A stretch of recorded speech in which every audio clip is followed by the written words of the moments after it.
Good morning mga ka-auto! Katatapos lang ng live natin. Sabi ko nga, naging topic doon yung DigiCars, then yung mga i-upload. Yon. Nabanggit ko rin doon yung sa conduction sticker, kung tatanggalin ba or hindi. Teka, nakasubscribe na ba kayo? Kung hindi pa, pakisubscribe naman po yung channel namin. I-review natin ngayong araw yung unit na sinabi ko kanina sa vlog ko. Sa live natin. So, pakisubscribe naman po. Bibigyan ko kayo ng 5 seconds para mag-subscribe. Ito nang 5 seconds nyo. 1, 2, 3, 4, 5. Pakisubscribe naman po ang channel namin. Bibigyan ko kayo ng additional discount pag nag-subscribe kayo sa channel namin. Sa mga Spotify, Netflix, pag nagsasubscribe kayo, nakakakuha kayo ng magandang service. Dito po, pag nag-subscribe kayo, makakakuha kayo ng additional discount. So ano pang hinihintay nyo? Subscribe nyo na. Click nyo na yung subscribe button. Click nyo na rin yung notification bell para updated kayo sa mga bagong videos na i-upload namin. At simulan natin ang pag-review sa unit na sinasabi ko sa inyo after ng intro na to.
So, ito yung unit na sinasabi ko sa inyo.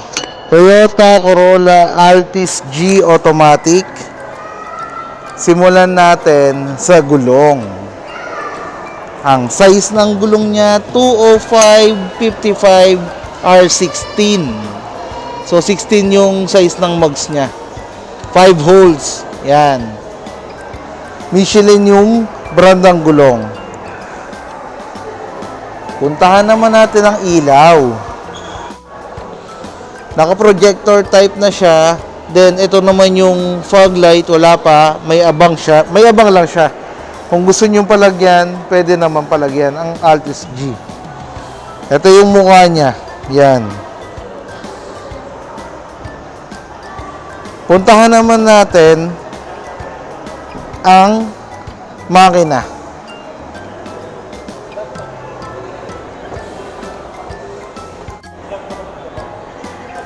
Dito naman tayo sa makina. Ang makina niya 1.6 engine, pero ang eksaktong displacement niya is 1,598cc. Then dual VVTi na siya, 4-cylinder inline, DOHC with 16 valve. Meron na rin siyang maximum output na 122 PS at 6,050 RPM. Meron na rin siyang 153 Newton meter at 5,200 RPM. Ganun kalakas ang makina ng Toyota Altis. So, tingnan naman natin ang gulong niya. Ang side pala. Alamin natin yung suspension niya. Dito naman tayo sa side profile ng Toyota Altis. Pag-usapan na rin natin dito sa side niya ang front suspension niya, sa rear suspension niya. Ang front suspension niya is MacPherson strap. Then, pagdating naman sa likod, ang rear suspension niya ay double wishbone. Meron na rin siyang turn signal lamp. Then, pasukin natin ang loob ng Toyota Altis. Yan. Pagpasok pa lang natin, makikita natin dito yung black finish. Then, yung black with silver chrome dito. Sakyan natin kung gano'n nga ba kaluwag ang Toyota Altis.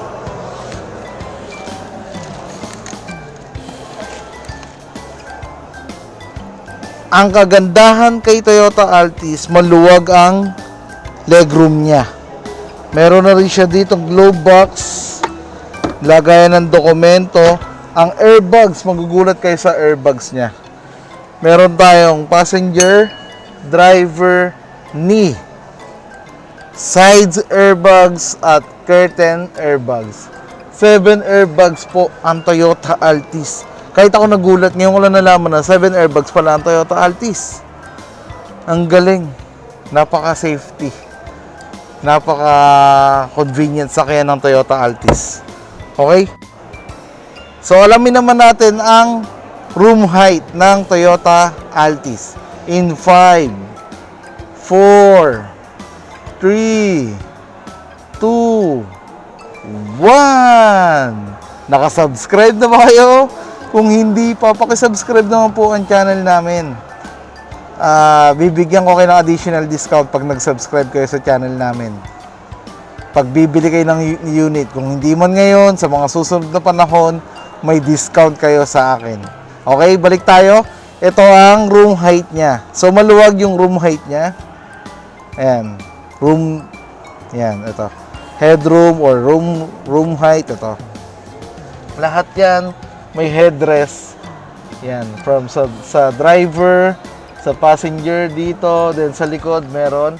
Fabric yung ginamit na material para sa upuan na to. Cup holder dito. Yan, yun nga. Speaker. Yan. Punta naman tayo sa likod, sa passenger.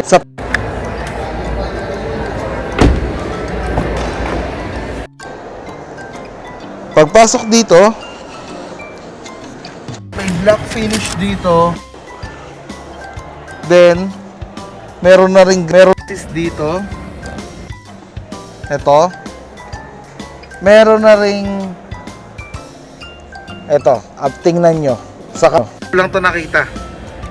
Pero meron ng aircon vent dito si Toyota Altis. Dati, kung meron sa Camry dati, ngayon meron na siya sa Toyota Altis. Yung pwedeng makaupo dito sa likod. Yan. Pero pag dalawa lang kayo, pwede nyo gamitin tong center armrest. Ito yung cup holder. Cup holder din dito sa kabila. So, tingnan naman natin yung likod ng Toyota Altis. Ito yung rear combination lamp niya. Then, may badge dito ng 1.6G at andito yung Corolla Altis. Wala pa siyang camera at wala pa siyang backup sensor. Wala pa rin siyang fin type antenna kasi integrated yung antenna niya nandito sa salamin.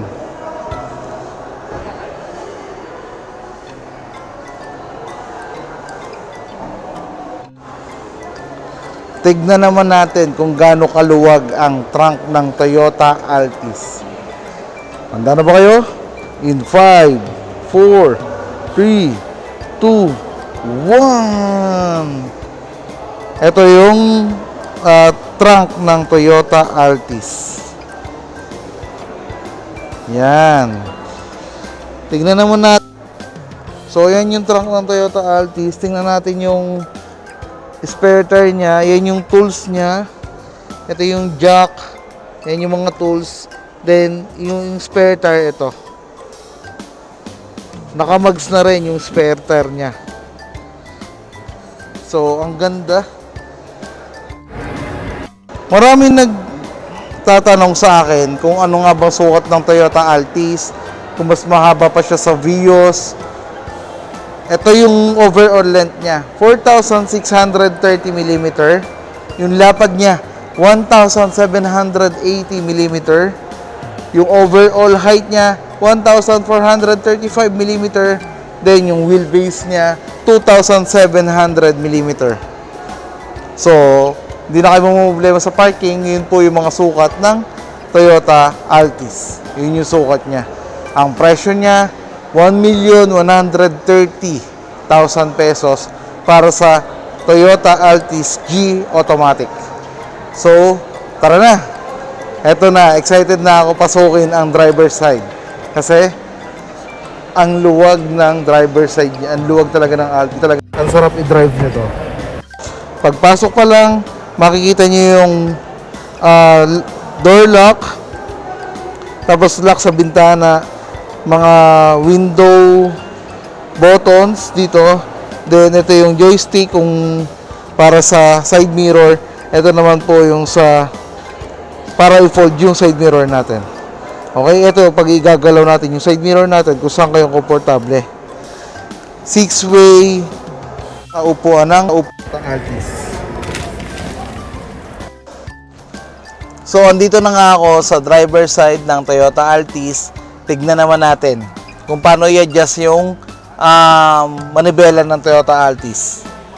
Okay? Natitilt siya up and down. Then, telescopic si Toyota Altis. Yun yung adjust ng manibela niya. Punta naman tayo sa mga pindutan dito sa steering wheel ng Toyota Altis. Meron ditong plus minus button. Then kung i-drop mo yung call mo, yan. Meron din ditong switch para sa trip natin, trip A, trip B, yon. Then ito yung sa headlamp, ito. Yan. Wala siyang control para sa fog light kasi wala naman siyang fog light. Pero may abang yon. Pwede nyong lagyan. Rotary type pa rin si Toyota Altis. Hindi pa siya push start. Pero si V sa si GRS push start na. Ito, 6.8 yung size ng audio monitor niya. Ayan. Nakahang. Pero hindi siya nakakaabala sa driver. Meron na rin siyang Apple CarPlay at Android Auto. Ito yung hazard niya. Then ito yung aircon niya, automatic na rin. Hindi na siya manual. Lagayan ng cellphone, ito. Ito yung gear type niya. Park, reverse, neutral, drive. At ito pa. Plus at minus. Meron rin siyang plus, minus. Regular handbrake pa rin si Toyota Altis. Merong malawag na center console. May 12 volts charger dito. Ito, yan. So, meron na rin siyang vanity mirror, sun visor niya, room lamp, ayan. Then ito, vanity mirror na rin. Ito yung vanity mirror yung sa passenger at sa driver. So, hindi lang basta si passenger yung meron ng vanity mirror pala sa sun visor. Tapos na natin i-discuss yung mga features ni Toyota Altis. Punta naman tayo sa safety features niya. Like, meron na rin siyang anti-lock braking system or ABS, vehicle stability control, at hill start assist. Meron na siya. So, yung airbags yun nga, nabanggit ko na. 7 airbags po si Toyota Altis. G automatic. So, kung may question man kayo regarding sa unit nito, comment nyo lang below. Ilalagay ko rin sa description natin kung ano yung kung saan nyo pwedeng i-message or mag-iwan lang kayo ng email or number, tatawagan ko kayo. So maraming salamat po at umabot kayo sa puntong ito mga ka-auto. Paki-subscribe naman po yung channel namin kung hindi pa kayo nakasubscribe. Kung bago pa lang kayo sa channel namin, subscribe nyo na. Paki-click na rin po yung bell button para updated kayo sa mga bagong videos na i-update namin. Shoutout po sa lahat ng OFW na nanonood sa amin araw-araw. Sa walang sawang nanonood sa amin araw-araw. Shoutout po sa inyo. Mag-ingat po kayo dyan. Shoutout din po sa lahat ng subscribers natin sa 11,480. Padamihin pa po natin ang subscribers. Tulungan nyo po kami na mapalaki yon. Mag-subscribe po kayo, sabihin nyo po sa mga tropa nyo, i-subscribe po ang channel namin, ang Team Angeles Vlog. Iiwan ko po dito sa video na to ang number ko, saka pangalan ko at kung saan branch po ako. Raymond Angeles, Toyota Pasig. Ito po yung number ko. Mag-usap po tayo, mag-comment po kayo kung ano yung mga gusto nyo pag-usapan natin. Then, sasagutin ko po yun. Kung hindi man po makapag-reply kasi nakatulog na ako, kinabukasan, sasagutin ko po yun. Sa text naman, mag-iwan lang kayo ng message. Kung hindi ko po masagot ang tawag nyo, pasensya na po, baka nasa meeting ako or nasa release, nagre-release ng unit. Sa trade-in, kung may unit kayo na gustong ipa-trade sa amin, andito lang ako, andito lang yung mga appraiser namin, maganda magbigay ng amount, maganda magbigay ng presyo, i-trade nyo na ang mga unit nyo. So maraming salamat po mga ka-auto at umabot kayo sa puntong ito. Mag-ingat po tayong lahat. God bless po sa atin lahat. Sana po hindi nyo na rin yung mga ads. Kung ang ads ay 5 minutes or 2 minutes, kahit 1 minute, panuorin nyo. Pero mas maganda, panuorin nyo na pong lahat. Maraming salamat po sa mga hindi nagsasawang manood ng ads namin, ng mga videos namin. Mag-ingat po tayong lahat. God bless po sa ating lahat. Bye!